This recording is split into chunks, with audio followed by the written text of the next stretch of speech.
말씀 보겠습니다. 하나님을 경외하는 마음으로 자리에서 일어서시겠습니다. 오늘 말씀은 에베소서 5장 5절 한 절 말씀입니다. 우리 두 번 연속으로 봉독하겠습니다. 시작. 너희도 정녕 이것을 알거니와 음행하는 자나 더러운 자나 탐하는 자 곧 우상 숭배자는 다 그리스도와 하나님의 나라에서 기업을 얻지 못하리니 너희도 정녕 이것을 알거니와 음행하는 자나 더러운 자나 탐하는 자 곧 우상 숭배자는 다 그리스도와 하나님의 나라에서 기업을 얻지 못하리니. 아멘.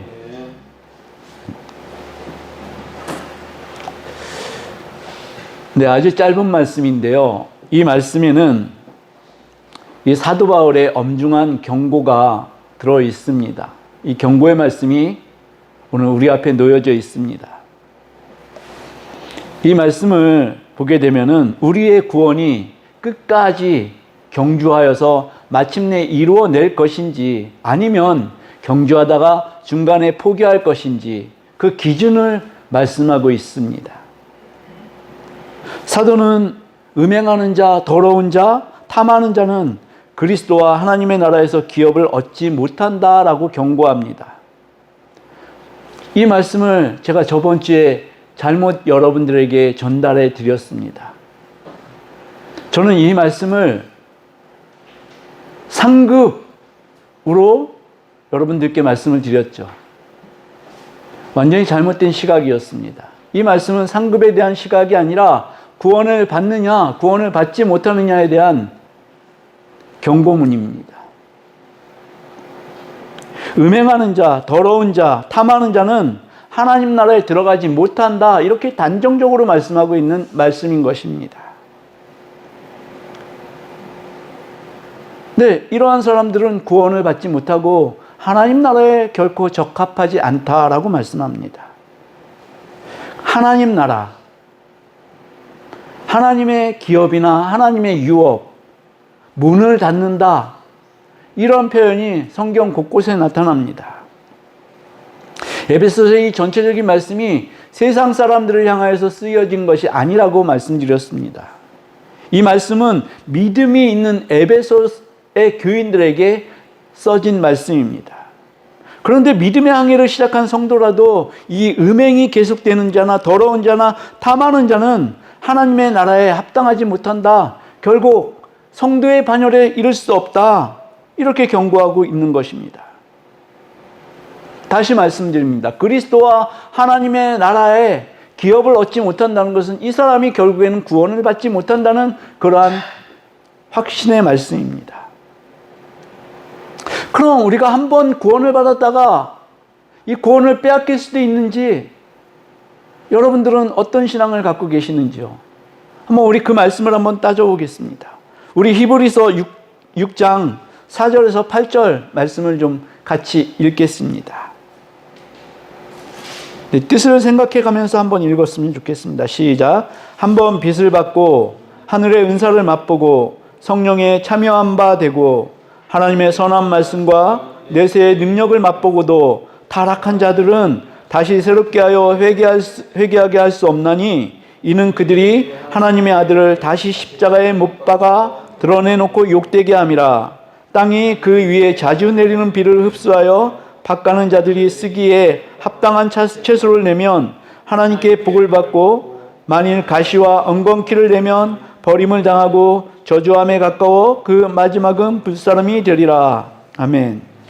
7절과 8절의 말씀을 보면 땅이 하나님의 은혜로 비를 받았는데 이 땅에서 사람들에게 유기한 채소나 이런 것들이 나오는 것이 아니라 가시덤불 뭐 이런 것들 쓸데없는 것들만 나오면 결국 불사람을 당한다. 이런 말씀인 것입니다. 그런데 이 말씀에 대해서 해석이 좀 갈립니다. 말씀을 직역하게 되면 예수를 믿고 구원을 받았던 성도들도 구원에서 떨어질 수 있다. 이 말씀이 직역된 말씀입니다. 이 사람은 분명히 예수를 믿었던 사람입니다. 믿었는데도요, 굉장히 큰 은혜를 맛보았던 사람이에요. 한 번 빚을 받고, 빚을 받는다는 것은 하나님을 받았다는 얘기거든요. 하나님은 거룩한 빚이라고 하셨지 않습니까? 빚을 받고 하늘의 은사를 맛보고 성령에 참여한 바 되고 하나님의 선한 말씀과 내세의 능력을 맛본 자가, 이런 사람은 결코 세상 사람이 될 수 없습니다. 네, 이 교회 신앙생활을 하면서도 참으로 구별된 신앙생활을 했던 사람입니다. 그런데 이 사람이 어떤 일인지 하나님의 말씀에서 떨어졌고 타락을 하였고, 그래서 이 말씀의 결론은 이 사람은 회개조차도 할 수 없는 상태가 들어간다. 그래서 구원이 없어진다. 이것이 우리 감리교의 해석입니다. 감리교는요, 한번 얻은 구원도 잃을 수 있다, 빼앗길 수 있다, 이렇게 봅니다. 하나님이 100% 다 하지 않는다, 이 말씀을 하는 것입니다. 그러나 감리교는 신인협력설입니다. 우리가 교인이 되었으면 당연히 마땅히 하나님의 뜻대로 살고 그 뜻대로 살 때 구원에 이를 수 있다. 네, 완성된 구원을 받을 수 있다는 것입니다. 그러나 여기에 대한 칼빈주의는 다릅니다. 한번 열린 구원의 문은 닫을 수 없다라고 하면서 이 히브리서 6장 4절의 이 말씀처럼 하나님의 선한 말씀과 내세의 능력을 맛보고도 타락하는 자는, 자, 중요합니다. 내세의 능력을 맛보고도 타락하는 자는 처음부터 구원을 받은 자가 아니다. 이렇게 칼빈주의는 해석을 하고 있는 것입니다. 감리교의 해석이나 칼빈주의의 해석이나 해석은 결국 이렇게 타락한 자는 하나님께 구원을 받지 못한다, 이런 결론을 가지고 있는 것입니다. 그런데 이 구원관에 의하면요, 오늘 본문의 말씀도 예수를 믿어서 우리가 구원을 받았는데 음행과 더러운 짓을 행하는 자, 탐심을 붙잡고 있는 자는 구원에서 떨어졌든지, 아니면 처음부터 구원이 임하지 않았는데 내가 구원받았다고 착각하고 있던 것인지, 둘 중에 하나라는 것입니다. 이런 사람은 구원을 못 받는다는 것이죠. 근데 이런 맥락에 있는 말씀이 성경 곳곳에 나타납니다. 먼저 우리 주님이 이렇게 말씀하셨습니다. 마태복음 7장 21절에 나더러 주여 주여 하는 자마다 다 천국에 들어갈 것이 아니오. 네, 주여 주여 하는 자는 믿음이 있는 자 같습니다. 그런데 이 믿음이 있는 자 같이 보이는 자들을 너희들이 다 천국에 갈 것이 아니라고 예수님이 말씀하시는 것입니다. 다만 하늘에 계신 내 아버지의 뜻대로 행하는 자라야 들어가리라, 이렇게 말씀하셨습니다. 또 고린도전서 6장 9절에서 10절, 예, 불의한 자가 하나님의 나라를 유업으로 받지 못할 줄을 알지 못하느냐. 똑같은 말씀입니다. 오늘 본문 말씀하고 똑같은 말씀입니다. 음행하는 자나 우상 숭배하는 자나 간음하는 자나 탐색하는 자나 남색하는 자나 도덕이나 탐욕을 부리는 자나 술 취하는 자나 모욕하는 자나 속여 빼앗는 자들은 하나님의 나라를 유업으로 받지 못하리라. 네, 그렇게 써 있습니다. 시편은 하나님의 성전에 거할 자가 누구인지를 규정하고 있습니다. 제가 오늘 묵상기도 때 읽었던 시편 15장 1절에서 시편 15편 1절에서 3절 말씀이 이렇게 말씀합니다. 여호와여, 주의 장막에 머무를 자 누구오며 주의 성산에 사는 자 누구오니까? 정직하게 행하며 공의를 실천하며 그의 마음에 진실을 말하며 그의 혀로 남을 허물하지 아니하고 그의 이웃에게 악을 행하지 아니하며 그의 이웃을 비방하지 아니하며. 네, 이런 자들만 천국에 갈 수 있다는 말씀입니다. 또 시편 24편 3절 4절에 이렇게 말씀합니다. 여호와의 산에 오를 자 누구며 그의 거룩한 곳에 설 자가 누구인가? 곧 손이 깨끗하며 마음이 청결하며 뜻을 허탄한 데 두지 아니하며 거짓 맹세하지 아니하는 자로다.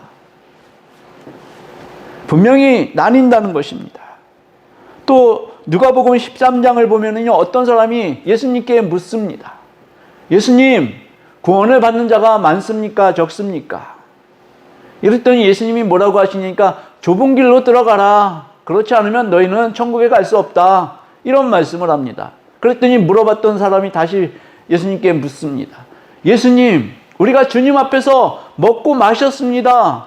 그리고 길 위에서 주님의 가르침을 받았습니다. 그렇다면 우리도 천국에 합당한 자 아닙니까? 문을 열어주십시오. 이렇게 예수님께 간청을 했더니 이 예수님의 대답은 그렇습니다. 뭐라고 말씀하니까요? 너희가 행한 그 행악으로, 악행으로 인해서 밖으로 쫓겨난 자신을 발견하게 될 것이다. 그때 행악자들에게 하는 말씀입니다. 그때 너희는 이 문을 열어달라고 울면서 이를 갈 것이다. 결국 그들은 천국을 허락받지 못한다는 말씀입니다. 우리가 성경을 읽을 때 성경이 우리를 어떤 사람으로 만들고 싶어 하시는지 우리는 면밀히 검토해야 합니다. 성경이 우리를 만들고 싶어 하는 그 사람은요, 우리가 원하는 사람하고 조금 차이가 있습니다. 우리가 성경을 읽으면서 또 예수를 믿으면서 가장 원하는 것이 뭐니까? 여러분들은 무엇을 가장 원하십니까? 우리는 우리의 수준에서 성경을 판단합니다. 우리의 입장, 우리의 주관을 가지고 성경을 보게 되고 그것을 적용하려고 하죠. 그러다 보니까 성경을 읽으면서 또 내가 예수 그리스도를 믿으면서 가장 중요한 것은 뭐냐니까 나의 행복입니다. 내가 예수를 믿었으니까 행복해져야 된다. 내가 성경을 읽으면서 내가 바라는 그 사람은 행복한 사람으로 가야 된다. 이렇게 보는 것이 우리의 관점입니다. 그래서 우리가 전도를 할 때 어떻게 전도하냐고요? 예수를 믿으면 행복합니다. 예수를 믿으면 건강해집니다. 예수를 믿으면 모든 사업이 불일듯이 일어나고 자녀들은 좋은 직장에 다닐 것이며 그것이 우리의 자랑이 되지 않습니까? 그러나 성경은 여기에 대해서 그렇게 말한 적이 없습니다.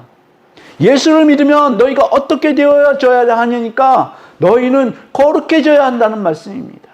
이 거룩과 행복은 완전히 차이가 있는 것입니다. 우리의 최종 목적지가 행복이라고 생각을 하지만 성경의 최종 목적지는 거룩한 것입니다. 하나님이 거룩하니 너희도 거룩하라. 이것이 성령의 명령입니다. 권고입니다. 네, 그래서 우리는 거룩해지기 위해서 애써야 되는 것입니다. 우리는 천국을 향하여서 매일매일 발걸음을 옮기고 있습니다. 우리의 최종 목적지는 천국입니다. 아멘. 근데 이거는 아주 기초적인 것입니다. 그런데 이것을 이제 우리 현대 그리스도인들은 아주 뭐라 그럴까요?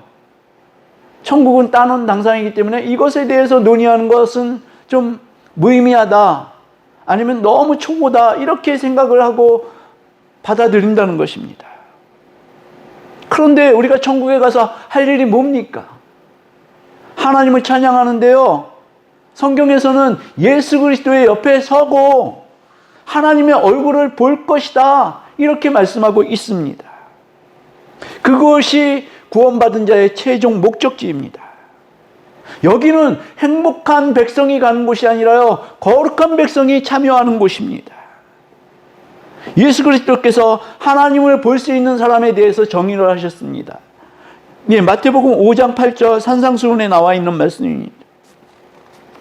마음이 청결한 자는 복이 있나니 그들이 하나님을 볼 것이며 마음이 청결하다 더러움이 없는 자입니다. 또 요한일서 3장 2절에는 이렇게 말씀합니다. 사랑하는 자들아, 우리가 지금은 하나님의 자녀라. 장래에 어떻게 될지는 아직 나타나지 아니하였으나 그가 나타나시면 우리가 그와 같을 줄을 아는 것은 그의 참모습대로 볼 것이기 때문이니 우리가 하나님을 볼 수 있게 된다는 것입니다. 그것이 천국입니다. 히브리서 12장 14절에 모든 사람과 더불어 화평함과 거룩함을 따르라. 이것이 없이는 아무도 주를 보지 못하리라. 거룩함은요, 하나님을 닮는 것입니다. 하나님이 거룩하시니 너희도 거룩하라. 이것이 하나님을 닮는 것입니다. 히브리서 12장은 특별히 거룩에 대해서 말씀하고 있습니다. 근데 하나님은요, 다른 것을 통하여서 거룩하게 만들지 않으시고, 아니 다른 모습을 통하여서, 다른 방법을 통하여서도 거룩하게 만들지만 하나님께서 성도들을 거룩하게 만드는 하나의 방법을 제시합니다. 그것이 다른 게 아니라 징계입니다. 징계. 근데 하나님이 때때로 우리를 징계하시는데 그 이유는 우리를 사랑하시기 때문에 그렇다고 말씀하십니다. 제가 오늘 이 말씀을 다시 묵상을 하면서 십자가를 생각해 봤습니다. 하나님이 먼저 징계를 받으셨더라고요. 십자가에서 우리를 사랑하기 때문에 그 죄의 결과로 하나님께서 먼저 십자가를 지시는 징계를 당하셨더라고요. 그러니 그 십자가를 본 우리들은 이 징계를 통하여서 거룩한 하나님께 나갈 수 있게 되는 것입니다. 히브리서 12장 10절이 이렇게 말씀합니다. 그들은 잠시 자기의 뜻대로 우리를 징계하였거니, 육신의 아버지는 자기의 뜻대로 우리를 징계하였는데 오직 하나님은 우리의 유익을 위하여서 그의 거룩하심에 참여하게 하시는, 이 징계가 그의 거룩하심에 참여하는 그 방법이 된다는 말씀입니다. 이것이 하나님이 우리를 징계하시는 이유입니다. 그렇다면 이 말씀을 우리가 온전히 깨닫게 된다면 우리가 징계를 받는 것, 하나님께 감사해야 할 그 감사의 제목이 된다는 것입니다. 왜요? 하나님이 우리를 사랑하시기 때문에 그냥 놔두지 않으신다는 것입니다. 그렇다면 너무나 감사한 것 아니겠습니까? 그런데 이 징계가 너무 고통스럽습니다. 안 받고 싶습니다. 피하고 싶습니다. 우리가 우리의 입장에서 성경을 해석하고 적용하다 보니까 이 징계라는 부분 쏙 빼놓고 우리에게 적용을 시킵니다. 징계를 받게 되면 뭔가 잘못이 있다는 거 아닙니까? 그러다 보니까 내가 하나님 앞에 죄인 것이 드러나는 것, 이것이 두렵기 때문에 징계를 피하고 싶어 합니다. 징계는 뭔가 잘못이 있으면 하는 것이죠. 제가 이 징계를 감사함으로 받게 되었습니다. 한번 들어보십시오. 저는 하나님이 부르셨고 하나님이 이 자리에 세우셨다고 믿는 사람입니다. 여러분들은 어떻게 생각하시는지요? 믿으시길 축복합니다. 아멘. 네, 그런데 모두에게 해석하기 어려운 일이 저희들에게 닥쳤습니다. 다 아시죠? 누구보다 요긴하게 쓰실 것이라고 생각했던 아내가 쓰러졌습니다. 뇌출혈을 일으켰고 그 병세가 심각하여서요, 병원에서는 못 깨어난다고 얘기를 했습니다. 그냥 포기하라고 얘기했습니다. 굉장히 긴 시간, 저는 그 시간에 지옥에 있었던 것 같습니다. 정말 지옥의 문턱에서 왔다 갔다 하고 있었습니다. 하나님이 부르셨고 하나님이 세우셨는데 이건 또 무슨 말이란 말입니까? 근데 여기에 대한 해답을 이제 오늘 말씀을 준비하면서 정리하다 보니까 정리가 되더라고요. 제가 하나님이 맡겨주신 이 일을 감당하기 위해서는요, 내 참을 수 없는 존재의 가벼움과 싸워야 되는 것이었습니다. 저는 그전에 그저 교회 생활을 행복한 것으로만 초점을 맞추고요, 내가 하고 싶은 것, 그리고 내가 좋아하는 것, 그것에만 매진을 했습니다. 그래서 성도들과 관계를 맺고 이런 부분 굉장히 힘들어했습니다. 물론 관계가 안 좋았던 건 아닙니다. 참 좋게 지냈습니다. 그럼에도 불구하고 제가 좋아하는 것만 하고 있었다는 것이죠. 그러다 보니까 교회 생활은요, 그냥 행복한 생활이 되어버렸고, 이 철부지 같은 이 신앙을 가지고서는 하나님의 일을 책임지고 감당하기가 어렵다라는 것이죠. 그래서 저에게 처음에 왔던 그 징계는 이것을 통하여서 하나님의 거룩하심을 내 자신에게 담는 것이었습니다. 그런데도 이게요, 너무나 굳어져 있는 모습이었기 때문에 이것이 고쳐지기가 쉽지가 않더라는 것이죠. 제가 이 말씀을 준비하면서 언뜻 생각나는 게, 제가 직장생활 초기에 제 책꽂이에 꽂혀있던 그 책 제목이 하나 생각났습니다. 고통에는 뜻이 있다. 옥가는 목사님이 지으셨던 책입니다. 제가 그 책을 사회초년병인데 왜 붙잡고 있었었는지. 근데 그 말씀이 생각나더라고요. 하나님이 이러한 것을 행할 때에는 분명히 뜻이 있다. 이것을요, 다른 사람이 저한테 이렇게 얘기하면요, 그 말씀은 너무나 듣기 싫은 그러한 소리가 됩니다. 하나님이 뜻이 있으셔서 이렇게 하시는 거야. 그럼 다른 사람들은 다 알아듣는데 왜 나는 정작 당사자인 나는 그 뜻을 알지 못하고 하나님을 원망만 하고 있었을까요? 이 징계에 대해서 내가 눈이 뜨여지지 않았기 때문에 그렇습니다. 하나님께서 저를 거룩함으로 인도하시는 것입니다. 그렇지 않고는 하나님의 일을 맡는다는 것, 우리가 중간에 변절되어진다는 것, 이것은 하나님을 오히려 다시 십자가에 못 박고 하나님을 욕보이게 하는 그러한 일이 되지 않겠습니까? 그래서 저는 이 징계받은 이 일이 지금은 감사합니다. 할렐루야. 네. 여러분들에겐 징계가 없을 것입니다. 저는 그것을 자신합니다. 네. 아멘. 큰 소리로 아멘 하셔도 됩니다. 아멘. 네. 우리가 최종 목적지는 거룩에 이르는 것입니다. 그런데 오늘 본문 말씀을 보니까요, 사도는 너희가 이미 그것을 알고 있다 이렇게 말씀합니다. 정녕 너희가 이것을 알거니와 음행과 탐하는 것과 더러운 것 이 일을 행하는 자는 하나님 나라, 그리스도와 하나님 나라에 적합하지 않다. 그런데 너희가 이러한 사실을 모르는 게 아니라 알고 있다. 너희 다 알고 있는 사실이야. 그런데 사도 바울이 왜 이 다 알고 있는 사실을 다시 말씀하시는 것일까요? 다 알고 있는데 말입니다. 근데 여기에는 에베소서 교인들도 그렇고요, 고린도 교인들도 그렇고요, 아는데 이 일을 행하고 있는 사람들이 있더라는 것입니다. 심지어 고린도 교회는 자신의 아버지하고 같이 살고 있던 여자를, 그럼 누구예요? 촌수로 따지면은 아버지하고 같이 살고 있던 여자예요. 그 엄마잖아요, 엄마. 새엄마가 됐든지 어쨌든 엄마예요. 근데 이 사람을 자기의 아내로 삼고 사는 사람도 있었다는 얘기입니다. 이런 사실은요, 세상에서 알려지기도 두려워하는 그런 더러운 사실입니다. 그런데 고린도 교회가 이것들을 허용하고 놔뒀다는 것입니다. 정령이 알고 있는데 너희들이 계속 그 일을 행하는 사람들조차도 너희들이 허용을 하고 너희들이 그 짓을 하고 있다. 사도 바울이 이렇게 말씀하고 있는 것입니다.